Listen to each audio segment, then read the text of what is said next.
انہوں نے اس کے تعلق سے بھی بتایا، یہ بالکل بیچ کی آیت ہے ان آیتوں کے سلسلے میں جس میں موسیٰ علیہ السلام خضر علیہ السلام کے ساتھ سفر کرتے ہوئے اپنے تعلیمی سفر میں صبر نہیں کر پائے اور سوال کر بیٹھے۔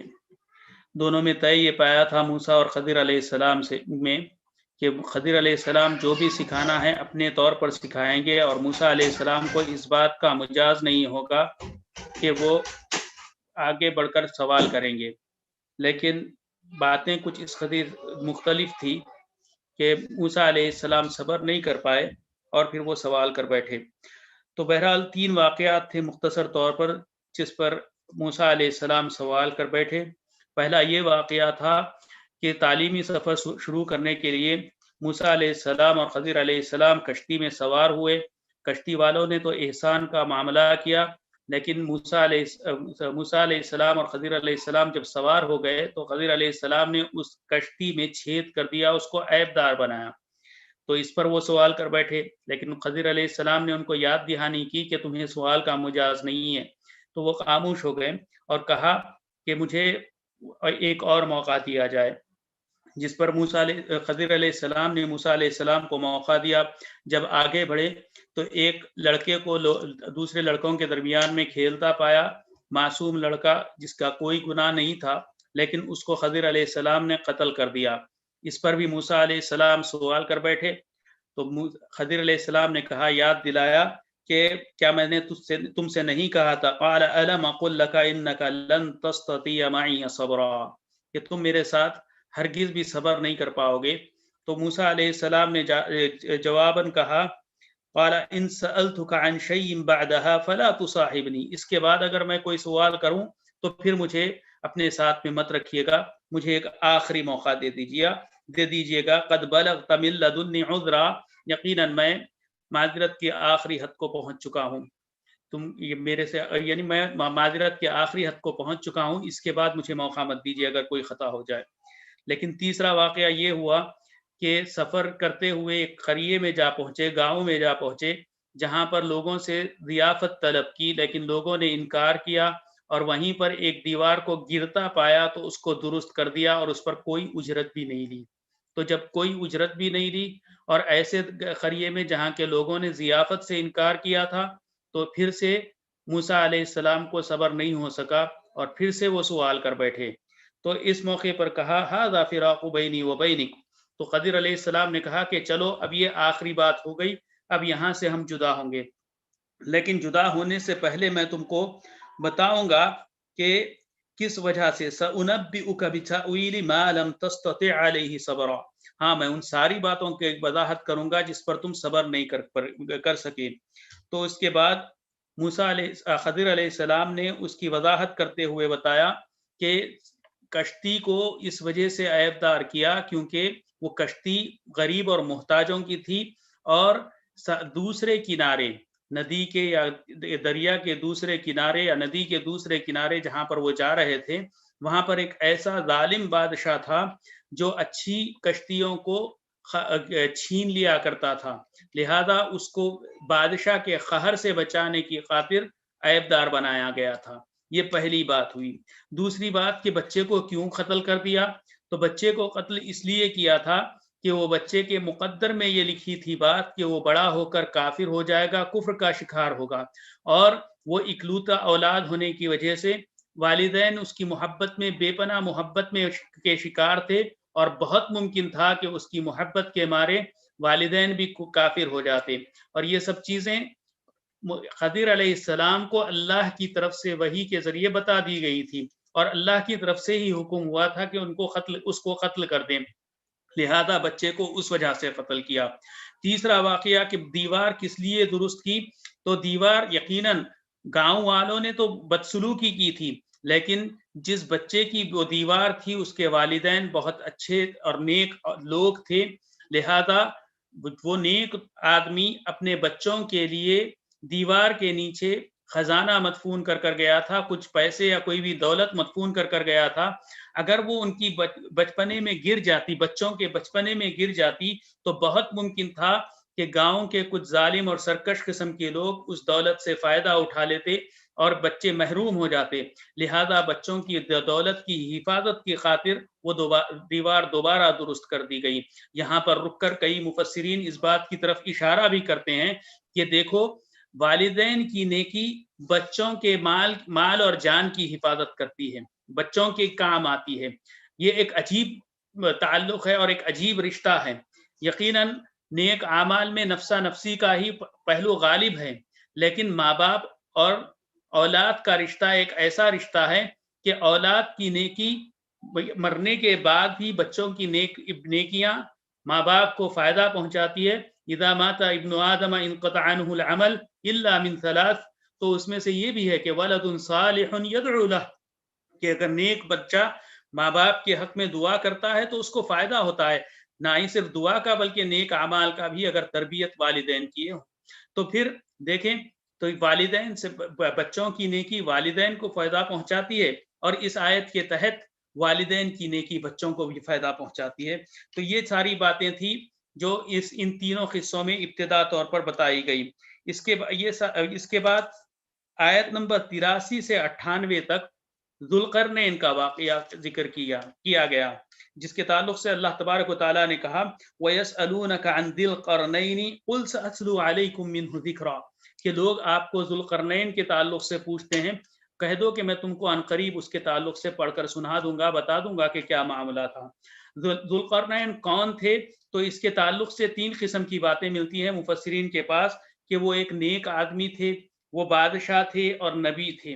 تینوں کے پاس اپنے اپنے دلائل ہے، لیکن زیادہ مضبوط دلیل اور زیادہ مضبوط بات یہی لگتی ہے کہ وہ ایک بادشاہ تھے، انصاف پسند بادشاہ تھے۔ نبی ہونے کے اتنے پختہ دلائل نہیں ملتے۔ المہم کہ ان کے تعلق سے ذکر ان کا اس وجہ سے بھی ہوا کہ گزشتہ تینوں واقعات میں ضعیف اور کمزوروں کی مدد کی گئی، اسی طریقے سے ذوالقرنین نے بھی ضعیفوں اور کمزوروں کی مدد کی۔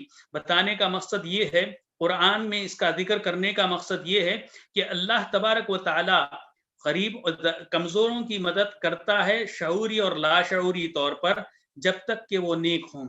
دیکھیں، اس معاملے میں بھی یہی ہوا کہ کہ ذوالقرنین دنیا میں سفر کرتے ہوئے، کیونکہ ان کے لیے اسباب اور ذرائع بالکل سب چیز مہیا کر دیے گئے تھے اور آسان کر دیے گئے تھے، تو پہلے جب مشرقی کنارے کو پہنچے تو وہاں پر ایک کافر قسم کی قوم کو پائے۔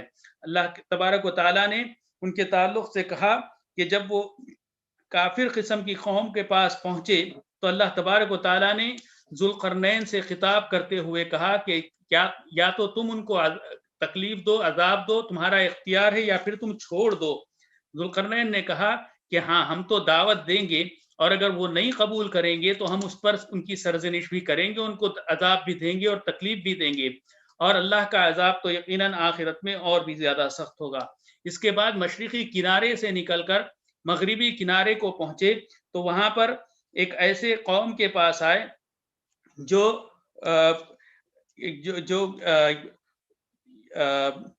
دیکھیے ثم حتى اذا بلغ مطلع الشمس وجدها تطلع على قوم لم نجعل لهم من دونها سترا، کہ وہ ایک ایسی قسم کی قوم تھی جس کو دھوپ سے بچنے کے لیے کوئی سائبان نہیں تھا۔ اس کا کیا کیا، اس کا واضح طور پر یہاں پر کوئی ثبوت نہیں ملتا ہے، لیکن اس کے بعد پھر اس قوم سے جب جدا ہو کر تیسری جگہ پہنچے کہ حتی اذا بلغ بین السدین وجد من دونہما قوما لا یکادون یفقہون قولا، تیسری قوم اور تیسرے لوگ ایسے تھے جو ان دونوں کے درمیان تھے، مشرق اور مغرب کے درمیان، لیکن وہ ایسی قوم تھی جس کی بات لوگوں کو سمجھ میں نہیں جو دوسروں کی بات سمجھتے نہیں تھے، لا یفقہون قولا، کسی اور کی بات سمجھتے نہیں تھے۔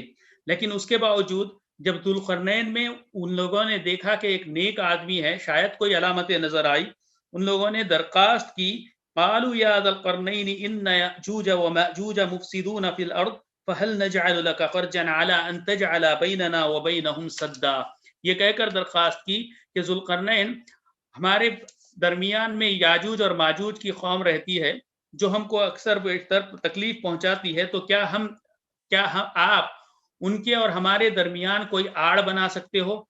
کوئی سدا ڈیم کے معنی میں آتا ہے، آڑ کے معنی میں، قال ما مكنني فيه ربي خير فأعينوني بقوة اجعل بینکم و بینہم ردما. تو ذوالقرنین نے کہا کہ نہیں، ما مکنی فیہ ربی خیر، اللہ تبارک و تعالیٰ نے جن چیزوں پر مجھے تمکنت دی ہے، جس میں مجھے اختیار دیا ہے، وہ بہت زیادہ اور بہتر ہیں. البتہ تم لوگ میری جسمانی قوت کے ذریعے مدد کرو، ورک لیبر پرووائڈ کرو، میرے پاس مال و دولت اور یہ سب چیزیں موجود ہے. فَأَعِينُونِي بِقُوَّةٍ، تو مجھے ایادی عاملہ لیبرز کے ذریعے اور قوت کے ذریعے مدد کرو، اور میرے پاس لوہے کی سلاخیں اور لوہے کے تشت لاؤ تاکہ میں پگھلا کر اس کو، وہ جو شغاف اور جو سان بنی ہوئی ہے اس کو میں بند کر سکوں. تو اس طریقے سے انہوں نے اس کو بند کیا اور کہا کہ اب اس کے بعد یاجوج ماجوج اس کو پار نہیں کر پائیں گے. فَمَسْتَطَاعُوا أَن يَظْهَرُوهُ وَمَا اسْتَطَاعُوا لَهُ نَقْبًا، نہ تو وہ اس کو چھلانگ کر پار کر پائیں گے اور نہ ہی اس میں کوئی نقب یا سوراخ مار کر تمہارے پاس پہنچ پائیں گے. قَالَ هَذَا رَحْمَةٌ مِّن رَّبِّي فَإِذَا جَاءَ وَعْدُ رَبِّي جَعَلَهُ دَكًّا. پھر دیکھیں نیک نامی اور نیکی کیسی ہوتی ہے. نیکی ایسی ہوتی ہے کہ ذوالقرنین نے یہ سب چیز کرنے کے بعد، حالانکہ کوئی آسان کام نہیں تھا، لوہے کو پگھلانا اور اس کے بعد اس سے شغاف بند کرنا، یا پھر ایک بڑا جو کھائی نما راستہ موجود تھا اس کو بند کرنا، کوئی آسان کام نہیں تھا. لیکن اس کے بعد کہا کیا؟ ھذا رحمت من ربی، کہ یہ اللہ کی رحمت ہے. کریڈٹ اپنے آپ کو نہیں دیا، کہا کہ یہ میرے رب کی رحمت ہے، یہ اللہ کی رحمت کی وجہ سے ممکن ہوا ہے. لیکن یاد رکھو یہ اب اس کے بعد وہ لوگ آئیں گے نہیں. لیکن فَإِذَا جَاءَ وَعْدُ رَبِّي جَعَلَهُ دَكًّا، لیکن جب اللہ کا حکم آئے گا، یعنی قیامت جب قائم ہوگی، تب وہ تہس نہس ہوگا. وَكَانَ وَعْدُ رَبِّي حَقًّا، اور یہ یقیناً ہو کر رہے گا. اور اس وقت تَرَكْنَا بَعْضَهُمْ يَوْمَئِذٍ يَمُوجُ فِي بَعْضٍ، تو اس وقت وہ لوگ ایک دوسرے میں خلط ملط ہو جائیں گے اور اس کے بعد وہ تباہی مچائیں گے. تو یہ کچھ واقعات تھے جس کا ذکر سورۃ الکہف میں ملتا ہے. اور اللہ تبارک و تعالیٰ نے ان سب کا ذکر کرنے کے بعد آخرت سے جوڑتے ہوئے بتایا کہ آخرت میں مومن اور کافر دونوں کا انجام کیا ہوگا، اس کا ذکر کیا. کفار کے تعلق سے کہا الذین ضل سعیہم فی الحیات الدنیا وہم یحسبون انہم یحسنون صنعا، کہ ان کا انجام یہ ہوگا کہ وہ لوگ ایسے ہوں گے کہ ان کی جتنی بھی کاوشیں تھی دنیا میں ختم ہو چکی ہوگی، اس کا جو بھی صلہ ملنا ہوگا وہ دنیا میں مل چکا ہوگا، اور حالانکہ وہ خیال کرتے رہیں گے کہ وہ بہترین کام کیے ہیں. اور یہی لوگ اخسرین اعمالا، سب سے زیادہ خسارہ اٹھائیں گے اپنی دنیاوی زندگی کے اعمال کا. قل هل ننبئكم بالاخسرین اعمالا الذين ضل سعيهم في الحياة الدنيا وهم يحسبون انهم يحسنون صنعا اولئك الذين كفروا بآيات ربهم. تو کہا کہ یہی لوگ حقیقی معنوں میں اللہ کی نشانیوں کا انکار کرنے والے ہوں گے. اب دیکھیں اس میں کفر نسبی کی بھی بات آتی ہے. اللہ کا کرم اور احسان ہے کہ ہم سب مسلمان ہیں، لیکن اس کے باوجود کفر کے کچھ پہلو ہمارے اندر آ جاتے ہیں، ناشکری کی شکل میں. اللہ کی تنبیہات اور اللہ کے اشاروں کو نہیں سمجھتے ہوئے کئی چیزوں سے جو روح گردانی کر بیٹھتے ہیں، تو یقیناً نسبی اور جزوی طور پر ہم بھی کفر کے شکار ہوتے ہیں، اور اس وقت بہت بڑا افسوس ہوگا کہ خسارہ اٹھانا پڑے گا. لیکن ان کے مقابلے میں جو لوگ ایمان والے ہوں گے تو ان کا بہت اچھا انجام ہوگا. ان الذین آمنوا وعملوا الصالحات كانت لهم جنات الفردوس نزلا، کہ وہ لوگ جنت میں داخل ہوں گے جس کے نیچے نہریں بہتی ہوں گی. جنات الفردوس نزلا یعنی جنت الفردوس میں وہ لوگ، ان کی مہمان نوازی ہوگی. خالدین فیہا لا یبغون عنہا حولا، اور اس میں ہمیشہ ہمیشہ رہیں گے الی آخری. تو یہ سب باتیں بتانے کے بعد بالکل آخری میں سورے کے پیغام کے طور پر بتایا اللہ تبارک و تعالیٰ نے قل انما انا بشر مثلکم، حقیقت بتا دیا کہ رسول کی حقیقت کیا ہے، اور اس کے ساتھ ساتھ میں اگر آخرت میں یقینی طور پر کامیاب ہونا ہے تو اس کے لیے کیا شرط ہے. تو رسول کی حقیقت بتاتے ہوئے کہا قل انما انا بشر مثلکم یوحی الی، ہاں حقیقت میں میں ایک آدمی ہی ہوں. رسول ایک آدمی ہی ہے، نہ وہ نور تھے نہ فرشتے تھے، بلکہ اللہ کے رسول صلی اللہ علیہ وسلم آدمی تھے اور آدمی ہی کی شکل میں قبر میں موجود ہیں صلی اللہ علیہ وسلم. لیکن فرق کہاں پر ہے؟ یوحا الی، فرق یہی ہے کہ ان کے اوپر وحی آتی ہے اور وہی چیز ان کو رسول کے درجے تک پہنچاتی ہے، اور اسی وجہ سے ہم ان کی اتباع کریں گے. علمی اور بھی کئی پہلو ہیں اس سے صرف نظر. اس کے بعد میں بتایا یوحا الی انما الہکم الہ واحد فمن کان یرجو لقاء ربہ فلیعمل عملا صالحا ولا یشرک بہ احدا. کہ اب دیکھیں دو شرطیں ہیں کہ کس بات کی وحی ہوتی ہے. وحی یہ ہوتی ہے کہ ہم سب کا معبود ایک ہے، لہذا اگر ہم حقیقی معنوں میں اللہ کی ملاقات کا یقین رکھتے ہیں، ایمان رکھتے ہیں اور کامیابی چاہتے ہیں تو ہم کو اب نیک عمل کرنا ہوگا. ولا یشرک بعبادت ربہ احدا، اور اس کے ساتھ کسی کو شریک نہیں کرنا ہوگا. اخلاص، متابعت، یہ دو شرطیں اسی آیت سے اخذ کی جاتی ہیں کہ ایک تو اللہ کے رسول صلی اللہ علیہ وسلم کے بتائے ہوئے طریقے پر عمل ہو، کیونکہ یوحا الیہ یہی فرق کر دیتا ہے. اور دوسری چیز اخلاص، کہ کسی کو خوش کرنے کے لیے یا دنیاوی نام و نمود کے لیے نہیں بلکہ اللہ کو راضی کرنے کے لیے اگر عبادت ہو تو وہ عبادت مقبول ہوگی. یہ ان باتوں پر یہ سورہ کہف کا اختتام ہوتا ہے. اس کے بعد سورہ مریم کے مختصر عناوین پر اگر آ جائیں، شاید میں اس میں سورہ کہف میں کافی وقت لے لیا، پتہ نہیں کتنا وقت باقی ہے، چلے میں سورہ مریم کو جلدی انداز میں مکمل کرنے کی کوشش کرتا ہوں. تو سورہ مریم میں اللہ کی رحمت کی مختلف شکلوں کا ذکر ہے. اسی لیے شروعات میں ہی اللہ تبارک و تعالیٰ نے کہا دوسری آیت میں حروف مقطعات کے بعد ذکر رحمت ربک عبدہ زکریا، سب سے پہلے ہی ذکر کیا اللہ کی اس رحمت کا جو زکریا علیہ السلام پر ہوئی. اس میں کئی ایک انبیاء کا ذکر ہوا ہے، زکریا علیہ السلام، مریم علیہ السلام، عیسیٰ، ابراہیم علیہ السلام، اسحاق علیہ السلام، یعقوب علیہ السلام، موسیٰ علیہ السلام، ہارون علیہ السلام، اسماعیل علیہ السلام، ادریس علیہ السلام.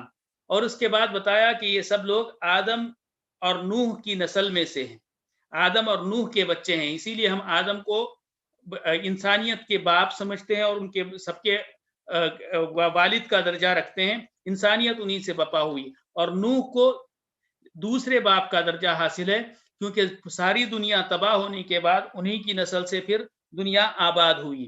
تو یہ دونوں کی نسل سے سارے انبیاء بھی تھے. اور اس میں زکریا علیہ السلام، مریم علیہ السلام اور عیسیٰ علیہ السلام، ان کے واقعات کو قدر تفصیل سے بتایا، بلکہ ابراہیم علیہ السلام کی بھی زندگی کے اہم پہلو کو اس سورے میں بتایا گیا. تو پہلے 1 سے 15 آیتوں میں زکریا علیہ السلام پر جو خاص رحمت ہوئی تھی اس کا ذکر ہوا. وہ یہ تھی کہ بڑی عمر میں ان کو اولاد نصیب ہوئی تھی، اور اولاد بھی بڑی دعاؤں کے بعد نصیب ہوئی تھی، بلکہ جس کا تذکرہ سورہ آل عمران میں بھی ملتا ہے کہ جب زکریا علیہ السلام نے دیکھا کہ مریم علیہ السلام کو معجزاتی طور پر پھل اور میوے پہنچتے ہیں، وہ بھی بے موسم کے پھل اور موسم کے میوے پہنچتے ہیں، تب انہیں احساس ہوا کہ اللہ کی قدرت میں ہر چیز ہے. حتیٰ کہ جب بے موسم کے پھل عطا کر سکتا ہے تو پھر عمر گزرنے کے بعد اولاد بھی عطا کر سکتا ہے. تو ایسے موقع پر زکریا علیہ السلام نے اللہ تبارک تعالیٰ سے محراب میں یعنی نماز وغیرہ پڑھ کر دعا کی، اور دعا کی تفصیل اس سورے میں یہاں پر بتائے گی. اور اس میں دیکھیے کئی ایک آداب کا تذکرہ ہے. کہا اللہ تبارک و تعالیٰ نے نداء خفیہ، کہ بڑی چپکے آواز لگائی، معاملہ میرے اور اللہ کے درمیان میں. اور کن باتوں کا حوالہ دیا؟ کہا وَهَنَ الْعَظْمُ مِنِّي وَاشْتَعَلَ الرَّأْسُ شَيْبًا، یعنی اپنی عاجزی اور انکساری کا اظہار کیا، اپنے تکبر سے دور، کسی نفس کے تکبر سے دور عاجزی اور انکساری کا اظہار کیا. کہا کہ میری ہڈیاں نرم پڑ چکی ہے اور سر پک چکا ہے. اور ساتھ میں کہا وَلَمْ أَكُ بِدُعَائِكَ رَبِّ شَقِيًّا، اور میں ہرگز بھی پوری زندگی میں کبھی بھی تیرے سے مانگنے میں کبھی بدبختی کا شکار نہیں ہوا. یعنی اللہ کی توفیق کا بھی ذکر کیا جو ساری زندگی میں شامل رہی. یرثنی ویرث من آل یعقوب، یہ چوتھی بات. کہا کہ میں دعا اس لیے مانگ رہا ہوں تاکہ میرے اور یعقوب علیہ السلام کی نسل کا کوئی وارث آ جائے. انبیاء کا مقصد بہت اونچا ہوا کرتا تھا، یہ صرف نسل کو آگے بڑھانے کا نہیں بلکہ نبوت کو باقی رکھنے کا، اور بلکہ جو حالات جو دنیا کے وہ دیکھ رہے تھے اس میں اصلاح کا کام جاری رہے، اس وجہ سے یہ دعا ہو رہی تھی۔ تو ان سب باتوں کا تذکرہ ملتا ہے، اور اسی پر انعام ہوا اللہ تبارک و تعالیٰ کا کہ ان کو ایسی عمر میں اور ایسے وقت پر، جبکہ ظاہری طور پر بیوی بھی بانجھ تھی، بیٹا نصیب ہوا، جس کو ابراہیم زکریا علیہ السلام نے یحییٰ کا نام دیا، یحییٰ علیہ السلام، اور ان کو کم عمری میں ہی بہت زیادہ علم حاصل ہوا، جس کے تعلق سے آیت کہتی ہے یا یحییٰ خذ الکتاب بقوہ وآتیناہ الحکم صبیہ، کہ ہم نے یحییٰ کو حکم دیا کہ اب کتاب کو، اللہ کی کتاب کو مضبوطی سے پکڑو، اور ان کو بچپن میں ہی حکمت اور پختہ علم عطا کیا تھا اور دانائی عطا کی تھی۔ وَحَنَانًا مِّن لَّدُنَّا وَزَكَاةً وَكَانَ تَقِيًّا، اور ساتھ ہی ساتھ اللہ کی شفقت خاص بھی ان کے ساتھ شامل تھی، اور ساتھ میں بڑے نیک آدمی تھے یحییٰ علیہ السلام، یعنی وہ بھی نبی تھے۔ تو یہ دو انبیاء کا ذکر ہوا۔ اس کے بعد 16 سے 36 نمبر کی آیت میں مریم علیہ السلام کے واقعے کا ذکر ہوا، جہاں پر وہ بھی ایک معجزاتی طور پر ہی ان پر رحمت خاص ہوئی کہ مریم علیہ السلام کے والدہ کا بلکہ مریم علیہ السلام کی والدہ کا اور والد کا مسئلہ یہ تھا کہ وہ ایک بیٹا چاہتے تھے اور ان کو بیٹی نصیب ہوئی تھی، اور پھر مریم علیہ السلام وہ بیٹی ہونے کے باوجود اپنی نظر اور اپنی مراد کے مطابق والدین نے ان کو اللہ کی عبادت کے لیے خاص کر دیا تھا۔ تو سب سے دور وہ یقیناً مریم علیہ السلام کی شریعت میں، اس زمانے کی شریعت میں کچھ مفسرین کہتے ہیں کہ ان کے والد کا نام عمران تھا، اللہ تعالی عالم، تو وہ شاید ہو سکتا ہے ان کی شریعت میں یہ گنجائش تھی کہ عورتیں بھی بالکل عبادت کے لیے اپنے آپ کو وقف کر دیں، اس قسم کی چیز تھی۔ تو وہ اپنے آپ کو وقف کیے ہوئے تھی، اور اسی حالت میں ان کو اچانک یہ ہوتا ہے کہ فرشتہ نمودار ہوتا ہے، جس کی پوری تفصیل سورہ مریم میں موجود ہے۔ تو یہ اس میں موجود ہے، سورہ مریم اسی سورہ میں موجود ہے۔ تو پھر وہ فرشتہ ان کو بشارت دیتا ہے لڑکے کی، اور پھر ان کو جیسے عام طور پر عورت کی ولادت ہوتی ہے وہ سارے مراحل سے گزرنا پڑتا ہے، اور جب بالکل ولادت کا وقت نزدیک آ جاتا ہے تو ان کو بہت صدمہ پہنچتا ہے کہ کیسے میں اب قوم کے پاس یہ بچے کو لے کر جاؤں گی۔ تو کہتی ہے یا لیتنی مت قبل ھذا وکنت نسیا منسیا، کہ کاش کہ میں یہ سب واقعہ ہونے سے پہلے میں مر جاتی اور بھولی بسری ہو جاتی، لوگ مجھے بھلا دیے ہوتے۔ لیکن ایسے موقع پر اللہ تبارک و تعالیٰ نے ان کی ڈھارس باندھتے ہوئے کہا کہ اللہ تبارک و تعالیٰ نے تمہارے آگے چشمہ جاری کر دیا ہے، اس میں سے پانی پیو، اور تمہارے نزدیک ایک کھجور کا درخت ہے، اس کو ہلاؤ، وَهُزِّي إِلَيْكِ بِجِذْعِ النَّخْلَةِ تُسَاقِطْ عَلَيْكِ رُطَبًا جَنِيًّا، کہ وہ تمہارے اوپر کھجوریں ٹپکائے گا، پکی کھجوریں، وہ کھاؤ، اور پھر اللہ کی اور اپنے آنکھوں کو ٹھنڈا رکھو، اللہ کی اس میں مصلحت ہے، اس طرف اشارہ ہوا۔ تو اللہ کے مصلحت سے بچہ پیدا بھی ہوا، عیسیٰ علیہ السلام، اور جب وہ اپنے بچے کو لے کر وہاں پر پہنچی قوم میں تو لوگوں کو بڑی حیرت ہوئی اور بڑا تعجب ہوا، اور کہنے لگے یا اخت ہارون ما کان ابوک امرأ سوء وما کانت امک بغیہ، یہ کیسے، یعنی یہ کتنا بڑا کام کر کے آ چکی ہو تم، کیونکہ قوم کے لوگ تو بدگمانی کے شکار تھے اور کہہ رہے تھے کہ ایسے کیسے بدکاری ہو گئی، تم تو ایک بڑے شریف گھرانے سے تعلق رکھتی ہو، نہ تمہارا باپ کوئی گندا آدمی ہے اور نہ ماں کوئی بدکار عورت۔ اور یا اخت ہارون، کہا یا اخت ہارون، ہارون کی بہن، یہ موسیٰ علیہ السلام کے بھائی ہارون نہیں ہے، یہ کوئی اور ہارون ہے، تو یا اخت ہارون، کہ ہارون کی بہن، تمہارا یعنی بالکل شریف خاندان جس میں بھائی بھی نیک، باپ بھی نیک اور ماں بھی نیک، اور اچانک اس قسم کا بڑا کام کیسے ہو گیا۔ دیکھیے اس میں کئی ایک مفسرین ایک تربیتی پہلو کی طرف اشارہ کرتے ہیں کہ بچی کی تربیت یقیناً اس کے ذمہ دار یہ تینوں افراد ہوتے ہیں، ماں باپ اور بھائی، یہ سب ایک بچی کی تربیت کے ذمہ دار ہوتے ہیں۔ اسی لیے ایک چھوٹی سی آیت میں معاشرے نے تعجب کے ساتھ یہی کہا کہ کیسے یہ چیز ہو گئی کہ تم ایک شریف گھر سے تعلق رکھتی ہو۔ تو اس پر اللہ کے حکم کے مطابق مریم علیہ السلام نے سکوت اختیار کیا اور بچے کی طرف اشارہ کیا تو عیسیٰ علیہ السلام معجزاتی طور پر بول اٹھے اور کہا قال انی عبد اللہ آتانی الکتاب وجعلنی نبیا وجعلنی مبارکا اینما کنت واوصانی بالصلاة والزکاة ما دمت حیا وبرا بوالدتی ولم يجعلنی جبارا شقیا والسلام علی یوم ولدت ویوم اموت ویوم ابعث حیا. کہا کہ یہ ساری باتیں سنا دی کہہ کر کہ میری حقیقت میں اللہ کا ایک بندہ ہوں، مجھ کو بھی کتاب دی گئی ہے اور مجھے ایک نبی بنایا گیا ہے، یعنی بنایا جائے گا مستقبل میں. وجعلنی مبارکن، اور میں مبارک رہوں گا جہاں کہیں بھی رہوں گا، اور مجھے اس بات کی وصیت کی گئی ہے کہ میں نماز کو قائم کروں اور زکوٰۃ دیتا رہوں جب تک کہ میں زندہ رہوں. وبرم بوالدتی، اور میں اپنے والدہ کے ساتھ حسن سلوک کرتے رہوں. ولم یجعلنی جبارا شقیا، اور مجھے سرکش اور بدبخت نہیں بنایا گیا. تو یہ سب چیزیں ایک معجزاتی طور پر ہوئی. تاریخ میں 3 بچوں نے بات کی، اس میں سے ایک عیسیٰ علیہ السلام ہیں، دوسرے اصحاب الاخدود، اور تیسرے وہ راہب کا، جو یہ ایک الگ موضوع ہے، اس کی تفصیل میں گئے بغیر. تو یہ 3 اس طریقے سے مریم علیہ السلام پر جو خاص رحمت ہوئی تھی اس کی طرف اشارہ کیا گیا.